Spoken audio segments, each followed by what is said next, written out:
Bismillahirrahmanirrahim. Assalamualaikum warahmatullahi wabarakatuh. Alhamdulillahirabbil alamin. Wassalatu wassalamu ala asrofil anbiya'i wal mursalin wa ala alihi washabihi ajmain. Amma ba'du. Kita masih diberikan kesempatan untuk mengikuti proses pembelajaran secara daring. Semoga kita selalu diberikan semangat, optimis untuk mengikuti pembelajaran sampai selesai. Sebelum pembelajaran dimulai, marilah kita berdoa sebelum belajar terlebih dahulu. Bismillahirrahmanirrahim. Raditu billahi robba wa bil islami dina wa bi muhammadin nabiyya wa rasula. Rabbi zidni ilma warzuqni fahma. Di sini kita akan membahas mengenai adab bertetangga. Sudah familiar ya, sudah umum dengan judul ini, adab bertetangga. Apa sih tetangga itu? Tetangga merupakan orang yang rumahnya dekat atau berdampingan dengan rumah kita. Kemudian, dalam bertetangga kita tidak boleh memandang dengan kaya dan miskin, melihat suku, adat, kebudayaannya. Kemudian kita melihat lagi tentang warna kulit. Itu tidak boleh ya, teman-teman. Batasan-batasan dalam bertetangga, siapa yang mengerti? Batasan itu seperti kayak kita itu batasan bertetangga, disebut tetangga di dalam lingkungan itu seberapa atau sejarah apa begitu ya. Di sini batasan bertetangga menurut masyhur, pendapat masyhur, yaitu batasannya adalah batasannya adalah 40 rumah. 40 rumah dari semua arah. Maksudnya di sini adalah 40 rumah dari semua arah, baik dari kanan ataupun kiri, yang mencakup 40 rumah itu merupakan tetangga kita. Jadi, kita harus toleransi, berbuat baik pada tetangga-tetangga kita. Yang kedua adalah dalil.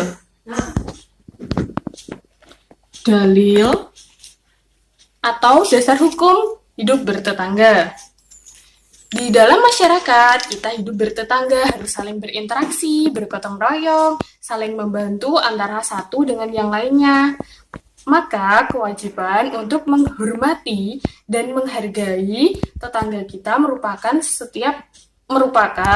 sebuah kewajiban bagi setiap manusia. Seperti dalam firman Allah, Quran Surat An-Nisa ayat 36. Bismillahirrahmanirrahim. Wa'budullaha wa la tusyriku bihi syai'aw wa bil walidaini ihsana wa bidil qurba wal yatama wal masakini wal jari dil qurba wal jaril junubi was sahibi bil jambi wa banis sabil wa ma malakat aymanukum innallaha la yuhibbu man kana muhtalan fakhur. Yang artinya, dan sembahlah Allah dan janganlah kamu mempersekutukannya dengan sesuatu apapun, dan berbuat baiklah kepada kedua orang tua, karib kerabat, anak-anak yatim, orang-orang miskin, tetangga dekat dan tetangga jauh, teman sejawat, ibnu sabil, dan hamba sahaya yang kamu miliki. Sesungguhnya Allah tidak menyukai orang-orang yang menyombongkan dan membanggakan diri. Sudah dijelaskan dalam terjemah Quran Surat An-Nisa ayat 36. Yang artinya kita harus berbuat baik kepada. Yang pertama, tadi di dalam terjemah itu apa? Yang pertama, kita harus berbuat baik kepada kedua orang tua. Kedua orang tua. Orang tua. Baik kepada bapak atau kepada ibu kita harus berbakti, berbuat baik kepada mereka berdua. Yang kedua, kita diperintah berbuat baik kepada karib kerabat. Karib kerabat. Yang termasuk karib kerabat di sini bisa berupa kakak, adik, atau saudara-saudara kita. Yang ketiga, perintah berbuat baik kepada anak yatim dan orang miskin. Orang miskin.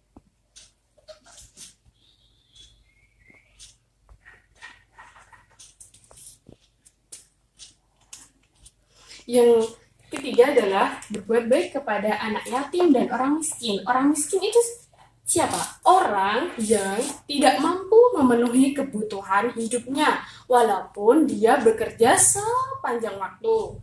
Yang keempat, kita dianjurkan untuk berbuat baik kepada tetangga dekat atau jauh. Tetangga dekat atau jauh. Sudah jelas kan di dalam Quran Surat An-Nisa kita disuruh untuk berbuat baik kepada tetangga dekat dan tetangga jauh. Yang kelima, berbuat baik kepada teman sejawat. Teman sejawat. Teman sejawat di sini apa sih? Teman sejawat di sini yaitu teman sepekerjaan kita. Selanjutnya yaitu berbuat baik kepada Ibnu Sabil. Ibnu Sabil dan hamba sahaya. Hamba sahaya. Ibnu Sabil itu adalah orang yang dalam keadaan berpergian jauh dan tidak memiliki biaya untuk kembali ke tanah airnya. Yang selanjutnya, kita akan membahas tentang sikap hidup bertetangga.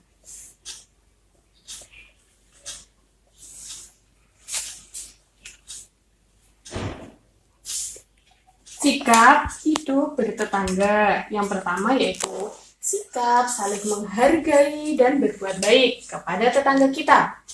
Yang kedua adalah menjenguk tetangga kita ketika sedang sakit.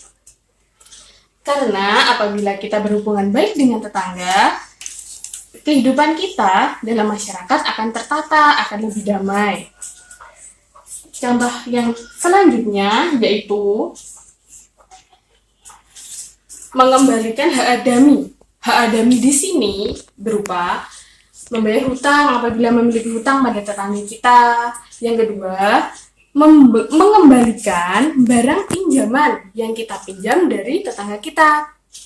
Jangan barang pinjaman tersebut kita akui atau kita miliki karena itu bukan merupakan hak kita. Kita apabila bertemu tetangga kita di jalan, kita menyapa, memberi salam, atau hormat, memberi senyum, itu sudah merupakan sikap hidup bertetangga yang baik.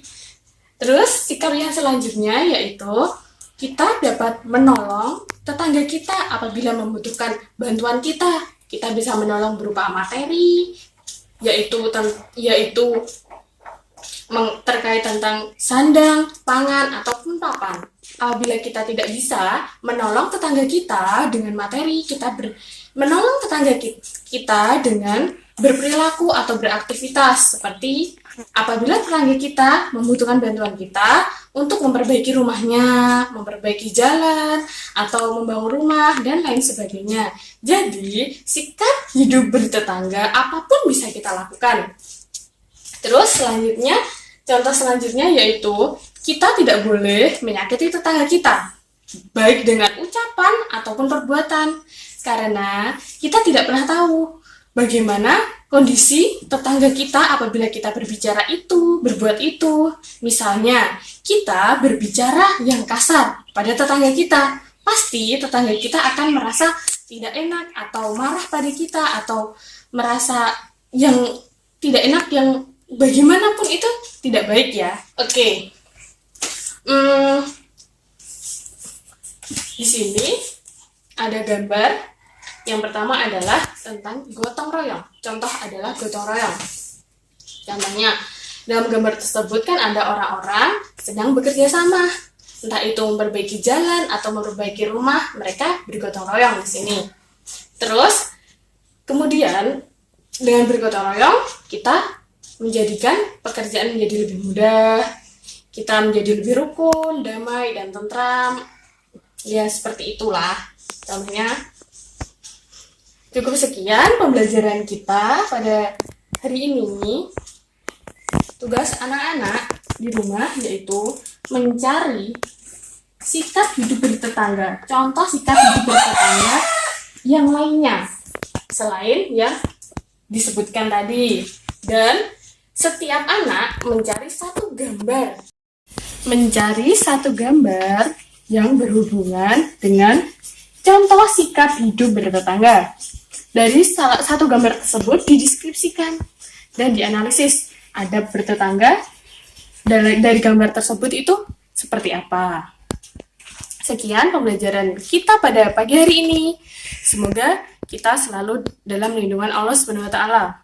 Sebelum kita akhiri, marilah kita membaca doa Alhamdulillah bersama-sama. Alhamdulillahirabbil alamin. Sekian, wassalamualaikum warahmatullahi wabarakatuh. Bismillahirrahmanirrahim. Subhanakallahumma wa bihamdika asyhadu an la ilaha illa anta astaghfiruka wa atubu ilaik.